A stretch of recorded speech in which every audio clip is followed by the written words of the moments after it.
Halo kreator dan pemirsa semuanya, jumpa lagi dengan saya Daeng Fai Channel ya, dan masih di seputar YouTube.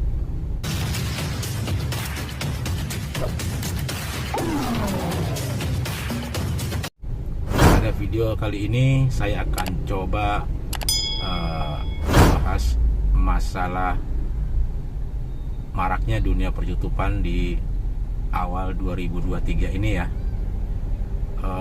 Kalau kita lihat semakin banyak para kreator-kreator yang sudah berani ya ikut berkecimpung di dunia YouTube yang akan menjadi seorang konten kreator.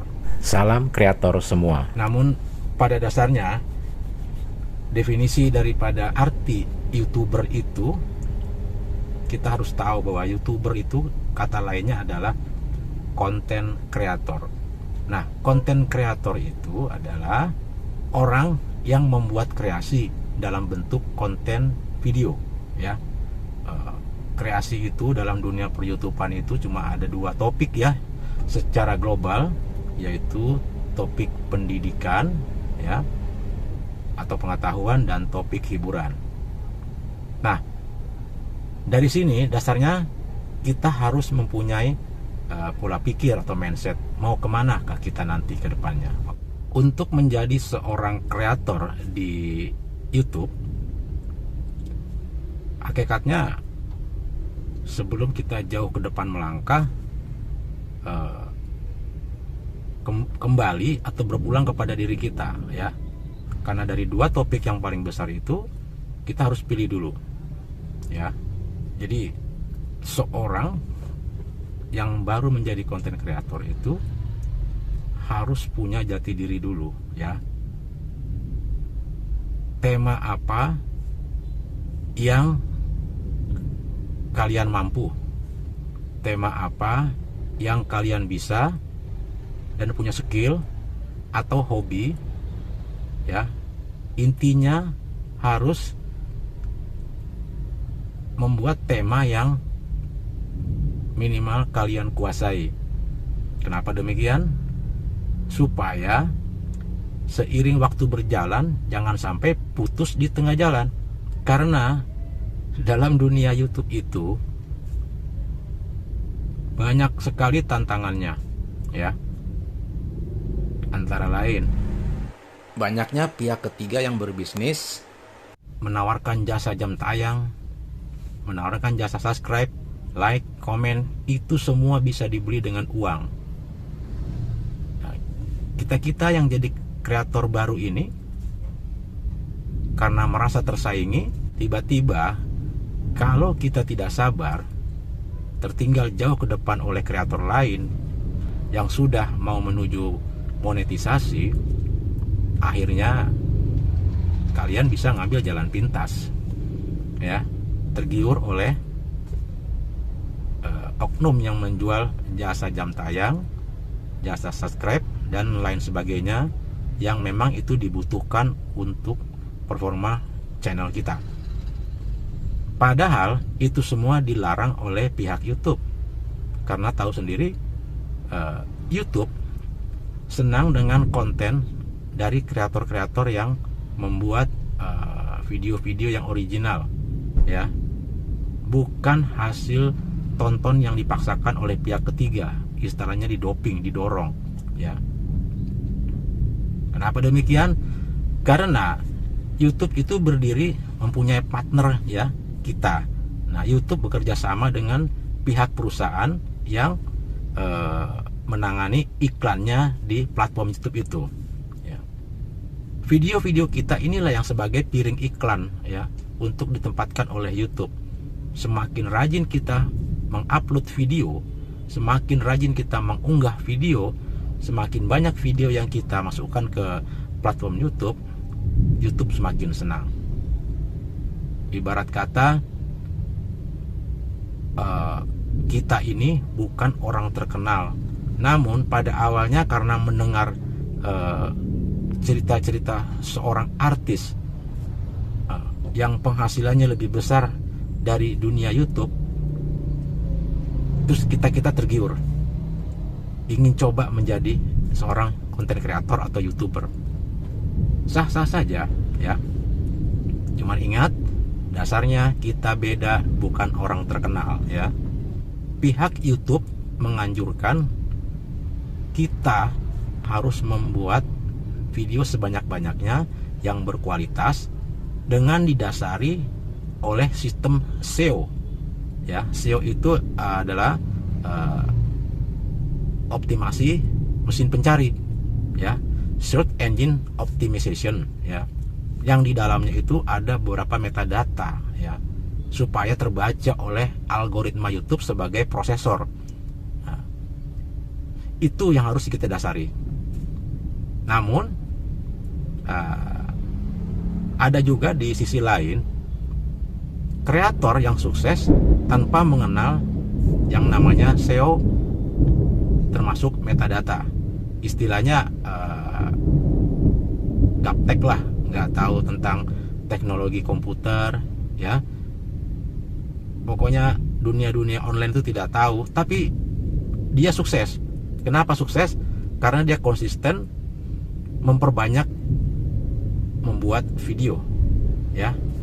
Nah, disinilah alternatif lain, karena kita bukan orang terkenal ya. Jalan satu-satunya, yang ingat ya, jalan satu-satunya yaitu kita harus memperbanyak membuat video ya.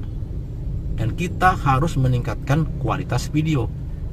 Cuma dua aspek yang harus kita tekan, yaitu kualitas video dan kuantitas video ya. Kualitasnya itu ya mutu video kita ya. Terus kuantitas jumlahnya. Makin sering kita ngupload ke YouTube, YouTube pun makin senang, karena semakin banyak video yang diunggah oleh para kreator YouTube, artinya semakin banyak wadah bagi YouTube untuk menempatkan iklannya. Ya, kreator dan pemirsa YouTube semuanya. Jadi kesimpulannya, kita harus mempunyai passion ya, dari diri kita yang ingin berkecimpung di dunia YouTube. Usahakan kita mempunyai kemampuan, skill, keahlian dalam membuat kreasi suatu konten ya, yang kita bisa pilih menurut kemampuan kalian masing-masing. Dasarnya, carilah topik atau tema yang berjenis evergreen ya. Maksudnya evergreen ini yang tidak lekang atau tidak habis dimakan waktu ya. Banyak sekali jenis-jenis tema yang tidak lekang dimakan waktu. Jadi sampai kapanpun tetap dicari oleh pengguna YouTube, oleh penonton ya. Tetap kita mengikuti aturan main dari kebijakan komunitas YouTube ya. Walaupun dasarnya pihak YouTube menginginkan sekali konten-konten yang original ya. YouTube merasa malu bila konten kreatornya mengupload atau mengunggah ke platform YouTube dari sosial media lain ya. Artinya kreator kita sudah tidak bisa berkarya sendiri, ngambil karya orang dari sosial media lain. Usahakan walaupun sederhana, walaupun minimal sekali karya kita, yang penting adalah hasil karya sendiri ya. Kembali kepada jenis konten yang evergreen. Contoh, musik ya. Konten-konten musik itu kan sampai kapanpun, musik atau lagu semakin lama pun akan semakin dicari orang ya, musik-musik lawas. Nah, konten-konten tutorial sampai kapanpun dipakai ya. Tutorial itu bukan hanya tutorial YouTube saja, tapi tutorial cara membuat tanaman hias, cara mereparasi AC, terus cara mereparasi TV, ya, terus cara membuat segala kebutuhan rumah tangga, segala kebutuhan kita sehari-hari. Nah, itu termasuk tutorial. Itu jenisnya evergreen konten itu, karena pengetahuan dalam tutorial tersebut dicari sampai kapanpun. Itu namanya evergreen, ya. Sampai kapanpun masih dibutuhkan oleh pengguna YouTube. Jadi untuk kalian-kalian yang ingin menjadi konten kreator, ya, topik ini ada dua, ya, dari topik pengetahuan pendidikan yang larinya ke tutorial, terus topik hiburan. Nah, tinggal kalian pilih di antara dua cabang tadi, ya. Di hiburan pun ribuan, ya, di pendidikan pun ribuan. Usahakan yang pendidikan itu kalian membuat video yang benar-benar bisa ada pengetahuan yang diambil, yang didapati oleh pengguna atau penonton YouTube. Dan di sisi lain lagi, untuk topik hiburan, usahakan video kalian itu benar-benar ada hiburan yang dimanfaati oleh pengguna YouTube atau penonton. Sekali lagi, perbanyak belajar dengan para senior-senior konten kreator, ya. Tergantung dari tema-tema kalian. Dan kalau bisa, ya, kalau bisa, karya tetap karya sendiri, ya. Sedikit pun, secuil pun karya orang itu tidak baik kalau kita jiplak, ya. Dan sebagai konten kreator, yang paling disukai oleh pihak YouTube adalah kita selain mengikuti peraturan kebijakan komunitas YouTube, kita harus selalu konsisten. Konsisten di YouTube itu ada beberapa aspek, ya.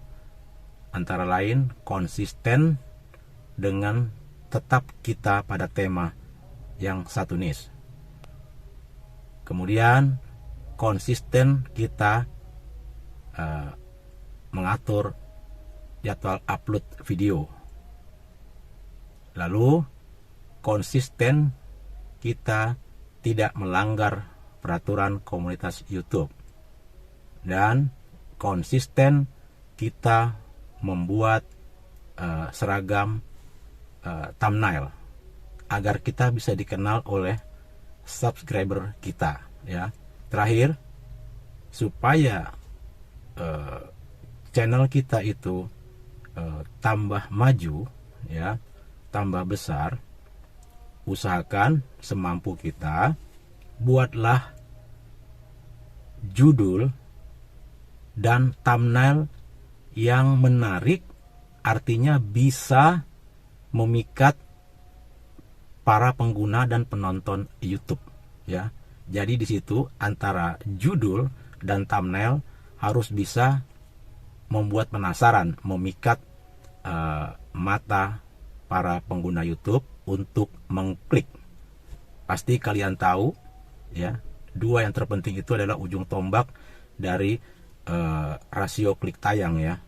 Penting sekali biar banyak yang mengklik. Oke, para sahabat kreator dan pemirsa YouTube semuanya, sekiranya sekian pembahasan, sekedar motivasi juga dari saya. Semoga sedikit besarnya ada manfaat. Lebih kurangnya mohon maaf jika ada kata-kata yang salah. Akhir kata saya ucapkan salam kreator.